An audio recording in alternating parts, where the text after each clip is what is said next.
স্বাগত নিউজ 24 সন্ধ্যার সংবাদে। আপনাদের সঙ্গে আছি সালেজুর চৌধুরী এবং আমি আফরিন আনোয়ার। শুরুতেই মার্কিন মূল্যক নির্বাচন প্রসঙ্গ।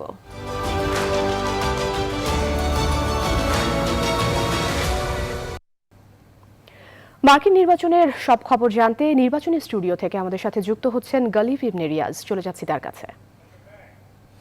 আফরিন, আপনাকে ধন্যবাদ। দর্শক, মার্কিন নির্বাচনে নাটকীয়তা।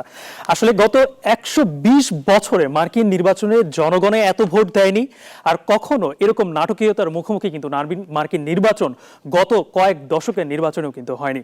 কিন্তু এবারের নির্বাচনে এখন পর্যন্ত ঘোষিত ফলাফল, এবং ঘোষিত ফলাফল বলে আসলে ভুল হবে, কারণ মার্কিন নির্বাচনের গণমাধ্যমগুলো সব সময় যে কাজটা করে থাকে সেটি হলো যে যখন কোনো প্রার্থী কোনো অঙ্গরাজ্যে এগিয়ে থাকে তখনই সেই প্রার্থীকে তারা জয়ী ঘোষণা করে।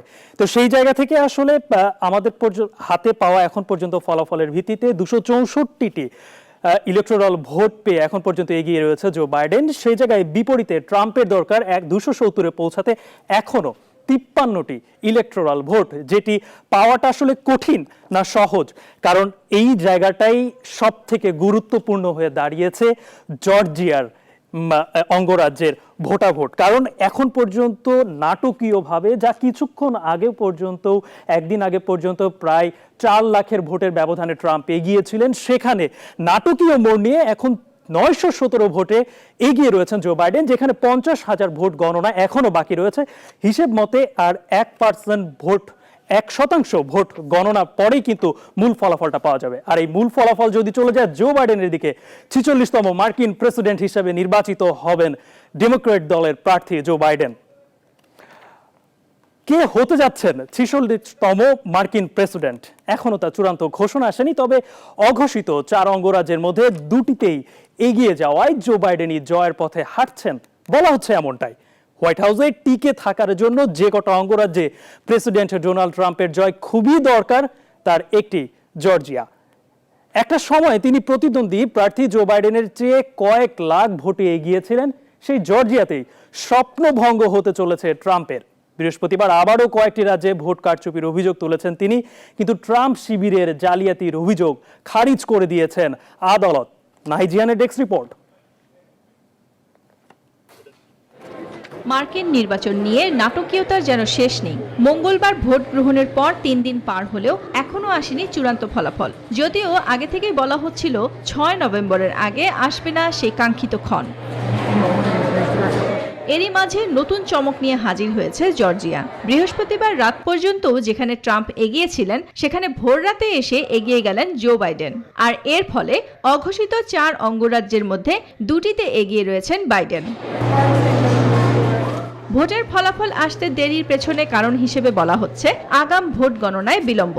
16 কোটি ভোটের মধ্যে রেকর্ড সংখ্যক 11 কোটি ভোটই এসেছে আগাম ভোট হিসেবে, যার মধ্যে 6 কোটি ডাকযোগে। আবার ব্যালটের বৈধতার ক্ষেত্রে এক এক রাজ্যের বিধান এক এক রকম হওয়াতেও হচ্ছে সময়ক্ষেপণ। তবে বিলম্ব হলেও সব ভোট গণনা শেষ হওয়া পর্যন্ত সমর্থকদের শান্ত থাকার আহ্বান জানিয়েছেন ডেমোক্রেট প্রার্থী জো বাইডেন। বৃহস্পতিবার হোয়াইট হাউসের এক সংবাদ সম্মেলনে ডোনাল্ড ট্রাম্প আবারও তুলেছেন ভোট কারচুপির অভিযোগ। সরাসরি কোনো প্রমাণ ছাড়াই তিনি বলেন, বৈধভাবে ভোট গণনা হলে সহজেই জয় হবে তার। আপনারা এরই মধ্যে জানেন যে আমি কিছু নির্দিষ্ট রাজ্যের দাবি করছি, আর অন্যদিকে একই দাবি বাইডেনেরও। তবে শেষ পর্যন্ত এটাই মনে হচ্ছে কোর্টের বিচারকদেরই সিদ্ধান্ত নিতে হবে। জর্জিয়া, পেনসিলভেনিয়া ও মিশিগানে ভোট গণনা বন্ধের মামলা করেছিল ট্রাম্প শিবির, কিন্তু ভোট জালিয়াতির অভিযোগের কোনো প্রমাণ দিতে না পারায় ট্রাম্প শিবিরের মামলা খারিজ করে দিয়েছেন বিচারকরা। মার্কিন প্রেসিডেন্ট নির্বাচনের ফলাফল নিয়ে চলমান অনিশ্চয়তায় রিপাবলিকানরা দৃঢ় সমর্থন দেখাতে ব্যর্থ হয়েছেন বলে অভিযোগ তুলেছেন ট্রাম্প পুত্ররা। এক টুইট বার্তায় এরিক ট্রাম্প জানান, রিপাবলিকানরা মেরুদণ্ডহীন হয়ে বসে থাকলে তাদের কখনোই ক্ষমা করবে না মার্কিনীরা। তবে এখন ট্রাম্পকেই তার নিজ দল রিপাবলিকান পার্টির অনেক নেতারাই তুলোধনা করছেন। তারা বলছেন ট্রাম্প একের পর এক ভিত্তিহীন কথা বলে যাচ্ছেন। নাহিদ সিহান, নিউজ 24। কোথায় গিয়ে শেষ হচ্ছে মার্কিন নির্বাচনের ফলাফল? অনেকেই দোদুল্যমান অবস্থায় রয়েছেন। আসলে বলা যাচ্ছে না যে কখন আসলে এই ডাকযোগের সর্বশেষ ভোটটি আসলে গণনা হবে এবং সর্বশেষভাবে জো বাইডেনকে অথবা ডোনাল্ড ট্রাম্পকে আসলে নির্বাচিত করা হবে মার্কিন প্রেসিডেন্ট হিসেবে। দর্শক, আমরা সেই তথ্য নেওয়ার জন্য আমরা এখন সরাসরি যুক্ত হচ্ছি যুক্তরাষ্ট্র থেকে আমাদের সহকর্মীর সাথে, সুলতানা রহমান। নিশ্চয়ই আপনি আমাকে শুনতে পাচ্ছেন। কি মনে হচ্ছে চূড়ান্ত ফলাফল পেতে আসলে কতক্ষণ সময় আমাদের অপেক্ষা করতে হতে পারে? এটা একটা খুব কঠিন প্রশ্ন, কেউ বলতে পারে না। এমনকি যে স্টেটগুলোর ফলাফল এখনো প্রকাশ করা হয়নি বা গণনা শেষ হয়নি তারাও জানে না। আপনার নেভাডাতে 12ই নভেম্বর পর্যন্ত সময় দেওয়া হয়েছে। যাদের কাছে ডাকযোগে ব্যালট পাঠানো হয়েছিল তাদের সেই ব্যালট ফেরত আসা পর্যন্ত 12 তারিখ পর্যন্ত তারা সুযোগ দিতে চান। এমনকি কেউ যদি সিগনেচার করতে ভুলে যায়, কোথাও কোনো ভুল হয়, সেটি সংশোধনেরও সুযোগ দিতে চান। এরকম যারা দেশের বাইরে রয়েছেন, সেনাবাহিনীতে কর্মরত রয়েছেন, এরকম মানুষের ভোটও তারা এই গণনার মধ্যে এনে শেষ করতে চান। এটি একটা, এখানে আসলে পুরো সিস্টেমটা এরকম, প্রতিটি মানুষের ভোট যেন গণনা হয়, এটি একটি ব্যাপার রয়েছে। সেই সঙ্গে সেটি যেন নির্ভুল হয়। এখানে কিন্তু জালিয়াতির কোনো সুযোগই নেই। আপনি দেখেন যে ভোট বাড়িতে পাঠানো হয়েছে মানুষের কাছে পোস্ট অফিসের মাধ্যমে, মানুষ পোস্ট অফিসের মাধ্যমে সেই ভোট ফেরত পাঠিয়েছে এবং সেখানে সিগনেচার মেলাতে হবে, সোশ্যাল সিকিউরিটি নাম্বার মেলাতে হবে এবং আরো কয়েক কিছু আইডি নাম্বার রয়েছে সেগুলি মেলাতে হবে। ফলে একটি যদি না মিলে তাহলে মানুষ ওই ভোটারকে আসলে সুযোগ দেওয়া হয় যে কেন তোমার এটি মেলেনি। সে যদি যুক্তিসঙ্গত উত্তর দিতে পারে তাহলে তার ভোটটি লিগাল, আর যদি সে যুক্তিসঙ্গত উত্তর দিতে না পারে তাহলে তার ভোটটি ইলিগাল, ওটা বাতিল হয়ে যাবে। এই যে প্রক্রিয়া, একটা স্বচ্ছ প্রক্রিয়ার মধ্য দিয়েই কিন্তু পুরো বিষয়টি চলে। ফলে প্রত্যেকটি মানুষের আস্থা আছে এখানকার যে বোর্ড অফ ইলেকশন রয়েছে তাদের উপর, যদিও প্রতিটি স্টেট নিজস্ব আইনে চলে। আপনি দেখেন প্রেসিডেন্ট ডোনাল্ড ট্রাম্প যে ফ্রড এবং ইলিগাল এই দুটি শব্দ দিয়ে এই নির্বাচনে কারচুপির অভিযোগ এনেছেন, তিনি কিন্তু তার নিজের দল থেকে সমর্থন পাচ্ছেন না। তার সবচেয়ে বড় শক্তি যে সেনেটর লিন্ডসে গ্রাহাম, তিনি কিন্তু এরই মধ্যে নাকচ করে দিয়েছেন যে আমাদের ডেমোক্রেসির উপর এটি একটা নগ্ন হস্তক্ষেপ। তিনি ঠিক এই ধরনের মন্তব্য করেছেন। Senate majority leader Mitch McConnell, তিনিও কিন্তু প্রেসিডেন্টের সরাসরি সমালোচনা করেননি, কিন্তু সেনেটের যে রিপাবলিকানরা রয়েছে তাদের কাছ থেকে যে প্রেসিডেন্ট সমর্থন পাবেন না সেটি খুব স্পষ্ট। তারপরেও এখন সবশেষ যেই ফলাফল, ভোট গণনা শেষ হওয়ার জন্য যেই সময়গুলো রয়েছে, এখন পর্যন্ত সবচেয়ে বেশি সময় রয়েছে নেভাডার হাতে। তারা অবশ্য জানিয়েছে যে শনি রবিবারের মধ্যে তারা শেষ করতে চায়। ফলে কিন্তু 12 তারিখ পর্যন্ত কারো কোনো সংশোধনী থাকলে সেটি সময়টি বাড়াতে চায়। ফলে 12 তারিখের আগে হচ্ছে না নেভাডাতে। পেনসিলভেনিয়া তো একই অবস্থা। তারা যদিও ফলাফল প্রায় শেষের দিকে, গণনা প্রায় শেষের দিকে, এখনো কিছু গণনা বাকি আছে, কিন্তু যেই পার্সেন্টেজ বাকি আছে তারা কিন্তু গতকাল পেনসিলভেনিয়ার গভর্নর জানিয়েছেন তাদের প্রক্রিয়াটির কথা। প্রত্যেকটা স্টেট নিজস্ব আইনে চলে, কিন্তু এদিকে প্রেসিডেন্ট ডোনাল্ড ট্রাম্প কালকে যেই বক্তব্যটি দিয়েছেন এতে কিন্তু অনেকে খুব সংক্ষুব্ধ হয়েছেন। যেমন যারা গণতন্ত্রে বিশ্বাস করে তারা, অন্যদিকে ভিন্নভাবে সংক্ষুব্ধ হয়েছেন তার সমর্থকরা। অ্যারিজোনার ইলেকশন কমিশনের সামনে সুলতানা রহমান, আমরা আসলে বুঝতে পেরেছি যে ভোটের প্রাপ্ত ফলাফল, চূড়ান্ত ফলাফল পেতে এখনো আসলে সময় রয়েছে এবং 12 অক্টোবর পর্যন্ত, সেটা নভেম্বর পর্যন্ত সংশোধনী রয়েছে। দর্শক, আমরা আবারও যুক্ত হতে চাই আরেকজন অতিথির সঙ্গে। তিনিও রয়েছেন যুক্তরাষ্ট্রে, আছেন আন্তর্জাতিক সম্পর্ক বিশ্লেষক পার্থ ব্যানার্জি। নিশ্চয়ই আপনি আমাকে শুনতে পাচ্ছেন। যেটি আসলে মোটামুটি আসলে ফলাফলের, আমরা জানি যে জর্জিয়াতে এখন যেই মাত্র আর 1% ফলাফলের পরে আসলে জানা যাবে আসলে পরবর্তী, যদি সেখানে যদি জো বাইডেন যদি জিতে যায় তাহলে কিন্তু মোটামুটি চূড়ান্তভাবেই নিশ্চিত হয়ে যাবে যে পরবর্তী আমেরিকান প্রেসিডেন্টে কে হতে যাচ্ছেন। আসলে সেই জায়গাটা থেকে আমি যদি আপনাকে আপনার কাছ থেকে যদি এটা জানতে চাই যে কোন দৃষ্টিভঙ্গিতে এবারে জো বাইডেনকে এত দূর এগিয়ে নিয়ে গেলেন মার্কিন নাগরিকরা। আমি কিন্তু আপনার প্রশ্ন একেবারেই ভালো বুঝতে পারলাম না, কারণ শব্দ একেবারেই সঠিকভাবে। পার্থ ব্যানার্জি, আমি আসলে আপনার কাছ থেকে যেটি জানতে চাই সেটি হচ্ছে যে মোটামুটি ভাবে তো এখন পর্যন্ত 40 লাখের ভোটের ব্যবধানে কিন্তু পপুলার ভোটে কিন্তু জো বাইডেন এগিয়ে রয়েছে। যেটি জানতে চাই যে গত বছরের 4 বছরের ট্রাম্প প্রশাসনের ব্যর্থতা, নাকি কোন দৃষ্টিভঙ্গিতে জো বাইডেনকে মার্কিন নাগরিকরা এত দূর পর্যন্ত নিয়ে গেলেন? মার্কিন নাগরিকদের দৃষ্টিভঙ্গি আপনার কাছ থেকে আসলে জানতে চাচ্ছিলাম। হ্যাঁ, কিন্তু আমি আপনার প্রশ্ন না বুঝতে পেরেও আমি মোটামুটি ভাবে উত্তর দিচ্ছি। মানে সাউন্ড একেবারেই খুব ডিস্টর্টেড সাউন্ড আসছে, বিকৃত হয়ে আসছে। যাই হোক, আমি মোটামুটি বুঝতে পেরেছি। আগে যিনি আপা বললেন তার কথার ভিত্তিতেও বলছি যে এখন যে অবস্থা দাঁড়িয়েছে তাতে জর্জিয়ার মতন একটা সুদূর দক্ষিণের যাকে বলা হয় ডিপ সাউথ স্টেট, যেখানে গোঁড়া রক্ষণশীল দের খুব শক্ত ঘাঁটি চিরকালই, সেখানে বহুকাল পরে আবার জো বাইডেন একটু সামান্য হলেও এখন এগিয়ে আছেন। আর এছাড়া পেনসিলভেনিয়ার মতন একটা বড় অঙ্গরাজ্য, সেখানে খুব একেবারে কম ভোটের ব্যবধানে পিছিয়ে আছেন। এবং যেদিকে ট্রেন্ড যাচ্ছে, গণনার যে ধারা যেদিকে যাচ্ছে, তাতে মনে হচ্ছে আমার কাছে যে জর্জিয়া এবং পেনসিলভেনিয়া দুটো রাজ্যেই বাইডেন অবশেষে বিজয়ী হবেন। এখন এর পরিপ্রেক্ষিতে যদি এই দুটো রাজ্যে যদি বাইডেন বিজয়ী হন, তাহলে তো আর দু একদিনের মধ্যেই মোটামুটি ভাবে আমরা জানতে পারবো যে বাইডেনই পরবর্তী প্রেসিডেন্ট হতে চলেছেন। আর এখন এই সুযোগে এই যে পরাজয়ের যে শক, সেটা এত বেশি বাস্তব যে সেটা ট্রাম্প আর একেবারেই সহ্য করতে পারছেন না। এখন তিনি নির্বাচনে কারচুপির অভিযোগ আনছেন কেবলমাত্র সেই রাজ্যগুলোতে যেখানে তিনি হারছেন। পার্থ ব্যানার্জি, আপনাকে অসংখ্য ধন্যবাদ আমাদের সঙ্গে যুক্ত হওয়ার জন্য যুক্তরাষ্ট্র থেকে। দর্শক,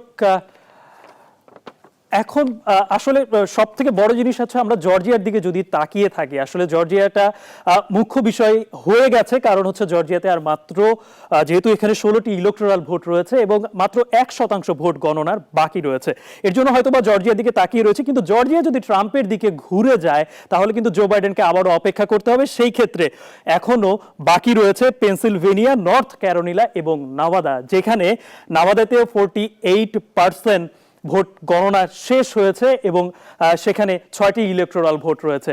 আসলে মুখ্য হয়ে যাবে সবকটি অঙ্গরাজ্যে যদি এখন কোনো একটি অঙ্গরাজ্যের ইলেকটোরাল ভোট ট্রাম্পের দিকে এগিয়ে যায়। আমরা এই বিষয়ে আরো জানবো, তবে প্রমাণ ছাড়া ভোট কারচুপির অভিযোগ করে যাচ্ছেন ডোনাল্ড ট্রাম্প। একের পর এক মামলাও ঠুকছেন, তবে ধোপে টিকছে না ট্রাম্পের অভিযোগ। উল্টাপাল্টা কথার জন্য নিজ দলের নেতারাই তাকে তুলোধনা করছেন। ট্রাম্প শিবিরও ধরেছে ভাঙনের সুর, বন্ধ করে দেওয়া হচ্ছে ট্রাম্পের লাইভ সম্প্রচার। এমনকি বিশ্বের ক্ষমতাধর প্রেসিডেন্টকে কটাক্ষ করেছে 17 বছরের গ্রেটা থুনবার্গ। মাসুদ রানার ডেস্ক রিপোর্ট। ট্রাম্পের উল্টাপাল্টা কথার জন্য নিজ দলেই খানিকটা অপ্রিয় হয়ে উঠেছেন ট্রাম্প। তবে এবার ধরেছে ভাঙনের সুর। ট্রাম্পের সঙ্গে মতবিরোধের জেরে পদত্যাগপত্র জমা দিয়েছেন দেশটির প্রতিরক্ষা মন্ত্রী মার্ক এসপার। যুক্তরাষ্ট্রের নির্বাচন পরিস্থিতি ও মার্কিন প্রেসিডেন্ট ডোনাল্ড ট্রাম্পকে নিয়ে বিশ্বের বিভিন্ন দেশের নেতৃত্ববৃন্দ, রাজনীতিবিদ ও বৈদেশিক নীতি বিশ্লেষকরা মিশ্র প্রতিক্রিয়া দেখিয়েছেন। রাশিয়ার সমর্থক আইন প্রণেতা জানিয়েছেন প্রচুর পপকর্ন নিয়ে দেখতে বলেছেন নির্বাচনের ফলাফল। যুক্তরাষ্ট্রের প্রেসিডেন্ট ডোনাল্ড ট্রাম্পকে এবার এক হাত নিলেন সুইডেনের পরিবেশ কর্মী গ্রেটা থুনবার্গ। কয়েক বছর আগে তাকে উদ্দেশ্য করে ট্রাম্পের ছোড়া ইটকে পাটকেল হিসেবে ফিরিয়ে দিয়েছেন তিনি। ট্রাম্পের ভোট চুরির অভিযোগকে হাস্যকর বলেছেন গ্রেটা থুনবার্গ। ট্রাম্পকে চিল করার পরামর্শ দিয়েছেন 17 বছর বয়সী গ্রেটা। মাসুদ রানা, নিউজ 24। দর্শক, 46তম মার্কিন প্রেসিডেন্টের অপেক্ষায় গোটা বিশ্ব, সেই সাথে মার্কিন অঙ্গরাজ্যেও। তো আমরা আবারও এই নিয়ে আবার আপনাদের সামনে হাজির হবে। তবে এখনকার মতো আমরা মূল স্টুডিওতে ফিরতে যাচ্ছি আফরিনের কাছে। গালিব, আপনাকে অসংখ্য ধন্যবাদ আমাদের সাথে যুক্ত থাকবার জন্য। এতক্ষণ আমাদের নির্বাচনের স্টুডিও থেকে আমাদের সহকর্মী গালিব ইবনে রিয়াজ জানাচ্ছিলেন মার্কিন নির্বাচনের সর্বশেষ তথ্য। এবারে দেশের খবর। দেশে করোনায় আরও 15 জনের মৃত্যু হয়েছে। এ নিয়ে প্রাণহানির সংখ্যা দাঁড়ালো 6036 জনে। 24 ঘন্টায় নমুনা পরীক্ষা হয়েছে 13,521টি। এর মধ্যে শনাক্ত 1469। এ নিয়ে মোট শনাক্ত 4,17,475 জন। নতুন সুস্থ হয়ে বাড়ি ফিরেছেন 1439 জন। এ পর্যন্ত মোট সুস্থ 3,35,027 জন। শুক্রবার স্বাস্থ্য অধিদপ্তরের প্রেস বিজ্ঞপ্তিতে এসব তথ্য জানানো হয়।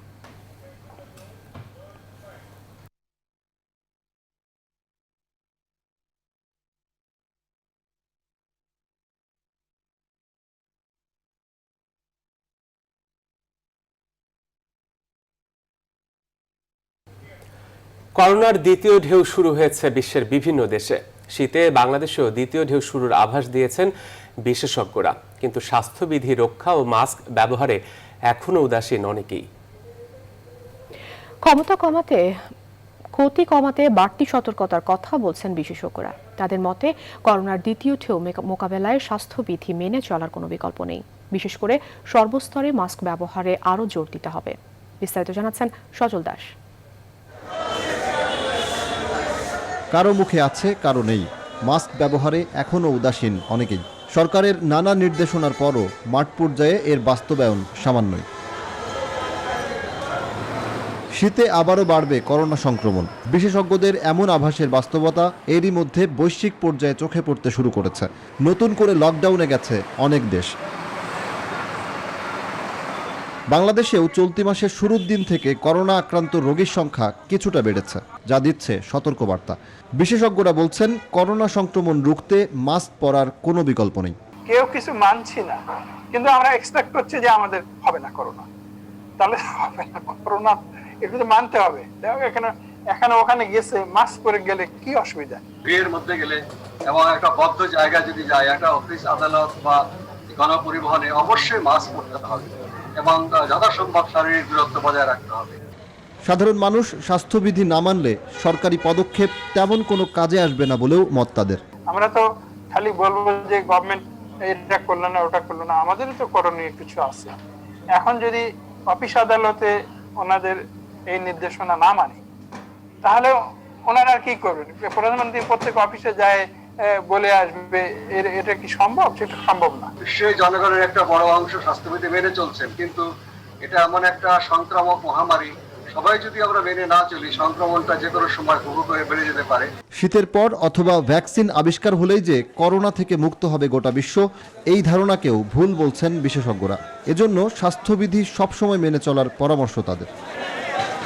সজল দাস, নিউজ 24, ঢাকা।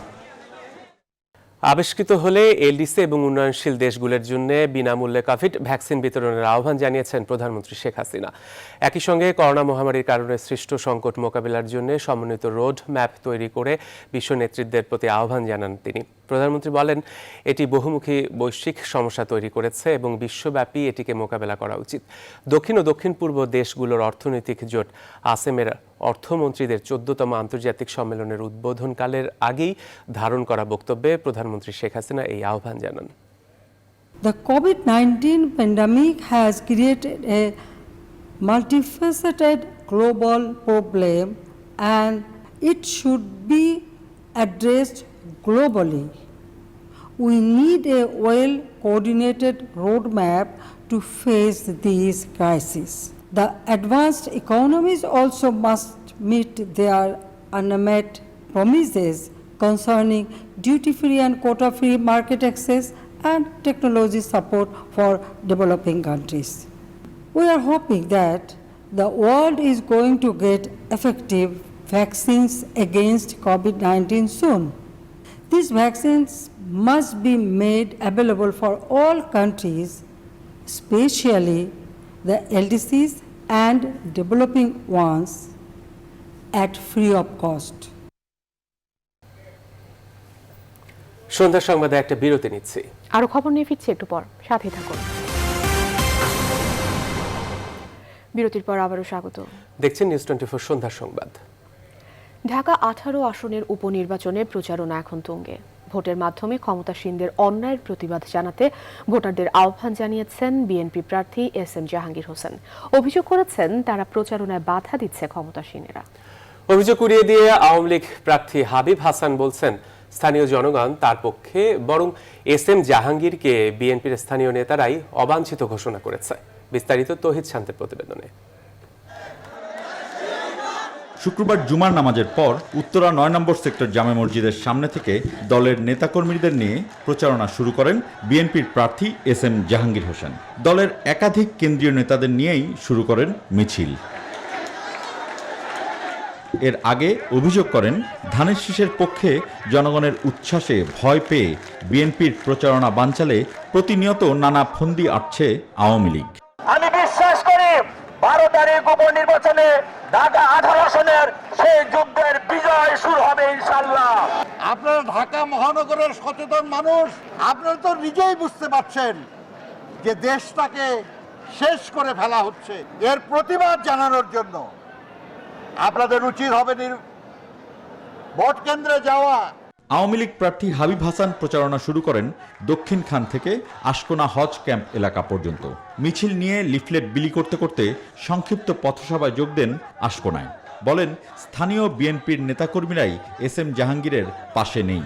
তারা মশাল মিছিল করেছে ব্যাপকভাবে জাহাঙ্গীরের বিরুদ্ধে, আমাদের উপর দোষ চাপাচ্ছে। আমাদের নেতাকর্মীরা কোথাও যদি আপনাদের বাধা দেয়, আমাদের অবহিত করবেন, আমরা এর ব্যবস্থা নিব। কিন্তু অযাচক আমাদের নেতাকর্মীদের দোষ আপনারা দিবেন না। গেল 5 দিনে অন্তত 3 দিন বিএনপি প্রার্থীর বিরুদ্ধে দলের স্থানীয় নেতারাই প্রতিবাদ মিছিল বের করে। বৃহস্পতিবার বিকেলে মশাল মিছিলও বের করে অর্ধশতাধিক নেতাকর্মী। আগামী 12ই নভেম্বর এই উপনির্বাচনের ভোট। তৌহিদ শান্ত, নিউজ 24, ঢাকা। বিপন্ন প্রজাতির পাখির শিকার ও বিক্রির অপরাধে আশুলিয়া থেকে 4 জনকে আটক করে 1 বছর করে কারাদণ্ড দিয়েছেন র্যাবের ভ্রাম্যমাণ আদালত।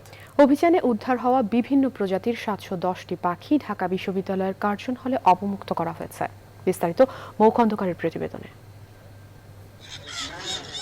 উপকূল সহ দেশের বিভিন্ন স্থান থেকে অবৈধভাবে ধরা হয় নানা প্রজাতির পাখি। এরপর খাঁচাবন্দি করে এসব পাখি এনে জড়ো করা হয় সাভারের আশুলিয়ায়। সুযোগ বুঝে রাজধানীতে এনে শৌখিন ক্রেতাদের কাছে উচ্চ মূল্যে এসব পাখি বিক্রি করাই ছিল শিকারীদের উদ্দেশ্য। তবে র্যাবের অভিযানে অবৈধ পাখি শিকারীদের এই পরিকল্পনা ভেস্তে গেছে। বন বিভাগের বন্যপ্রাণী অপরাধ দমন ইউনিটের সহযোগিতায় উদ্ধার করা হয় টিয়া, ঘুঘু ও মুনিয়া মিলিয়ে 710টি পাখি। উদ্ধারের পর পাখিগুলোকে শুক্রবার ঢাকা বিশ্ববিদ্যালয়ের কার্জন হলে এনে খাঁচা থেকে অবমুক্ত করা হয়। বন্যপ্রাণী সংরক্ষণ আইন 2012 অনুযায়ী দেশীয় বিপন্ন প্রজাতির পাখি ক্রয়, বিক্রয়, সংরক্ষণ ও শিকার করা সম্পূর্ণভাবে নিষিদ্ধ। দেশীয় যত পাখি আছে সবগুলো আইনের আওতায় নিয়ে আসা হয়েছে এবং এখানে আমাদের দেশে যে অতিথি পাখি আসে বা দেশীয় যে পাখি আছে এগুলো কোনটাই খাওয়া যাবে না। এই ঘটনায় আটক 4 জনকে 1 বছরের কারাদণ্ড দিয়েছেন র্যাবের ভ্রাম্যমাণ আদালত। বন বিভাগের পাশাপাশি আমাদের র্যাবের সার্বক্ষণিক গোয়েন্দা নজর অব্যাহত আছে যে অনলাইনের মাধ্যমে তারা কেউ ইলিগেল কোনো ব্যবসা করছে কিনা, বিশেষ করে যারা দেশের বা সরকার বিরোধী বা রাষ্ট্রবিরোধী বা পরিবেশের বিরোধী কোনো ধরনের অপরাধ করছে কিনা সেগুলো কিন্তু নজর অব্যাহত আছে। সুতরাং যারা করছে বা করার চেষ্টা করবে তাদের প্রত্যেকে কিন্তু আইনের আওতায় নিয়ে আসবো। সেটা পাখি প্রকৃতির বড় সম্পদ। কেউ প্রকৃতির ভারসাম্য নষ্টের চেষ্টা করলে তাদের বিরুদ্ধে আইনি ব্যবস্থা নেওয়ার কথাও জানান নির্বাহী ম্যাজিস্ট্রেট সারোয়ার আলম। মৌ খন্দকার, নিউজ 24, ঢাকা। সংবাদের এই পর্যায়ে নিচ্ছে একটি বিরতি। সাথে থাকুন। বিরতির পর আবারও স্বাগত। দেখছেন নিউজ 24 সন্ধ্যার সংবাদ। বয়কট ফ্রান্স আন্দোলনের অংশ হিসেবে ঢাকায় মালিবাগ ও ধানমন্ডিতে মিছিল বের করেন মুসল্লিরা। শুক্রবার জুম্মার নামাজের পরপরই তারা এই মিছিল বের করেন। ফ্রান্সের সঙ্গে কূটনৈতিক সম্পর্ক ছিন্ন করা এবং বাংলাদেশ সরকার যেন সংসদ থেকে নবীর অবমাননার ঘটনায় ফ্রান্সের প্রতি আনুষ্ঠানিকভাবে নিন্দা জানায়, এই দাবি জানায় তারা। এছাড়া ফ্রান্সের পণ্য বয়কট করারও আহ্বান জানানো হয়। এর আগেও একাধিকবার ফ্রান্স বিরোধী বিক্ষোভ হয়েছে।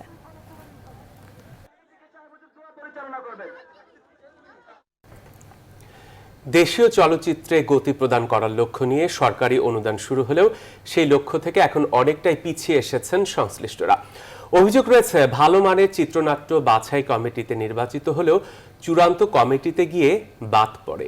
আবার বাছাই কমিটিতে বাদ পড়া সিনেমাও সামনে চলে আসে, পায় অনুদানও। শুধু তাই নয়, এসব কমিটিতে চলচ্চিত্র সম্পর্কে অনভিজ্ঞ লোকের অভাব রয়েছে বলেও মনে করেন কেউ কেউ। চলচ্চিত্র সরকারি অনুদান এবং অনিয়মের অভিযোগ নিয়ে ফাতেমা কাউসার এর 4 পর্বের ধারাবাহিকের 2য় পর্ব আজ। 2018-19 অর্থবছরে চলচ্চিত্র নির্মাণের জন্য 9 জন নির্মাতা অনুদান পায় 4 কোটি 10 লাখ টাকা। প্রথমে তালিকায় 8 জনের নাম থাকলেও পরবর্তীতে হঠাৎ করে যোগ হয় একটি নাম। সে বছরই অনুদানের জন্য সিনেমা জমা দেন নির্মাতা ডক্টর মোহাম্মদ জাহাঙ্গীর হোসেন। বাছাই কমিটিতে যা পায় সর্বোচ্চ নাম্বার, অথচ চূড়ান্ত কমিটিতে গিয়ে বাদ পড়ে সিনেমাটি। শুধু তাই নয়, তার আগের বছরও এই হীরালাল সেন উপাখ্যান সিনেমাটি সর্বোচ্চ নাম্বার পেয়ে বাদ পড়ে অনুদানের তালিকা থেকে। তারা বললেন যে আপনার চিত্রনাট্যটা একটু অগোছালো হয়েছে, পরবর্তীতে গোছালো চিত্রনাট্য জমা দিলে বিবেচনা করা হবে। সব ক্যাটাগরির মধ্যে হাইয়েস্ট নম্বর পেয়েছে, তো আমারটা গোছালো হলো না। এরপরে যারা 20, 22, 25 পর্যন্ত পেল তাদের গোছালো চিত্রনাট্য হলো। তবে এমন ঘটনা নতুন নয়, বরং তার আগে এমন উদাহরণ তৈরি হয় চলচ্চিত্র নির্মাতা আবু সাঈদের সাথে। আর তাই বাছাই কমিটির অন্যতম সদস্য ও চলচ্চিত্র নির্মাতার কণ্ঠ এমন উচ্চকিত নানা অসঙ্গতির কথায়। বাছাই কমিটির জুরির সাথে চূড়ান্ত কমিটিদের জুরিদের কোনোদিন দেখা হয় না। আমরা কিন্তু চূড়ান্ত কোনো রেজাল্টই জানি না, এবং আমরা যেই রেজাল্টগুলো দিয়ে আসি অনেক সময় দেখা যায় যে ওই রেজাল্টের ভিত্তিতেও যার পাওয়ার কথা না সে পেয়ে গেছে। একদম নাটকেরও অযোগ্য স্ক্রিপ্ট জমা পড়ে, তার মানে এটা তো ফিল্ম না, শুধু মানে কি জানেন লটারি মনে করে দেই জমা, তারপর যদি কাউকে ধরতে পারি, যদি হয়ে যায়। অনুদান নীতিমালা লঙ্ঘন করার অভিযোগে 2018-19 অর্থবছরের চলচ্চিত্র অনুদানের ঘোষণা স্থগিত চেয়ে এবং জমাকৃত সব চলচ্চিত্র নির্মাণ প্যাকেজ প্রস্তাব পুনর্নিরীক্ষণের জন্য উচ্চ আদালতে রিট আবেদন করেন জাহাঙ্গীর আলম, অদ্রি হৃদয়েশ, সুপিন বর্মন এবং নির্মাতা খন্দকার সুমন। এরপর চলচ্চিত্রের আঙ্গিনায় নয়, এখন তারা চোখ রাখছেন আদালতের বারান্দায়। মানে রায়ের নকল তুলতে গেলে পারো টাকা দিতে হবে, উকিলের পেছনে ঘুরতে হবে। এখন একজন নির্মাতার কাজ তো এটা হতে পারে না। ফাতেমা কাউসার, নিউজ 24, ঢাকা। এবারে ফার্স্ট সিকিউরিটি ইসলামী ব্যাংক অর্থ বাণিজ্য সংবাদ। রাজধানীর কাঁচা বাজারগুলোয় আলুর সরবরাহ বৃদ্ধি পাওয়ায় দাম কমেছে, বিক্রি হচ্ছে সরকারের বেঁধে দেয়া দামেই। সব ধরনের চালও কেজি প্রতি কমেছে 1 থেকে 2 টাকা দর। মাছ ও মাংসের বাজার অপরিবর্তিত, তবে শাকসবজির দাম এখনো চড়া। বাজার ঘুরে রিপোর্ট করছেন সৈয়দ রায়হান। রাজধানীর বাজারগুলোতে উঠতে শুরু করেছে শীতের সবজি, তবে দাম কিছুটা অস্বাভাবিক হওয়ায় তা মধ্যবিত্তের ক্রয় ক্ষমতার বাইরে বলছেন ক্রেতারা। গাজর নিয়ে আসলাম ওখান থেকে মানে 80 টাকা করে কেজি, এখানে আসলে 120 টাকা কেজি। সবজি বাজার বলে সকল দ্রব্যাদি একটু দাম বেশি, খুব কঠিন হচ্ছে মধ্যবিত্ত ফ্যামিলির লোকজন চলা। নতুন মৌসুমের সবজি হওয়ায় দাম কিছুটা বেশি জানালেন বিক্রেতারা। সবজির দাম জায়গাতেই বেশি, যেখানে মুকাম সেখানেই বেশি। আমরা কি সিন্ডিকেট করবো বলেন, আমরা কয় টাকা লাভ করি? গত সপ্তাহের তুলনায় আলুর দামও এখন অনেকটাই নিয়ন্ত্রণে। 200 টাকায় 5 কেজি।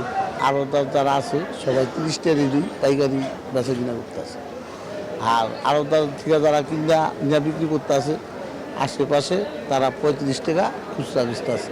কেজি প্রতি দাম কমেছে সব ধরনের চালের। 50 টাকা কেজি করতো, আর ইয়া করতে হলো 2400 টাকা। আটাশ চালও 1 টাকা করে কমছে, প্রতি বস্তা 50 টাকা। স্বর্ণা চালটাও 1 টাকা করে কমছে গত সপ্তাহ। মাছ ও মাংস বিক্রি হচ্ছে পূর্বের দামেই। মাছের দাম কমই আছে আলহামদুলিল্লাহ, গত সপ্তাহে যেরকম ছিল এখনো সেরকমই আছে, বেশ বাড়ে নাই। সৈয়দ রায়হান, নিউজ 24, ঢাকা। সন্ধ্যার সংবাদ ছিল এখনকার মতো এ পর্যন্তই। সাথে থাকায় সবাইকে ধন্যবাদ।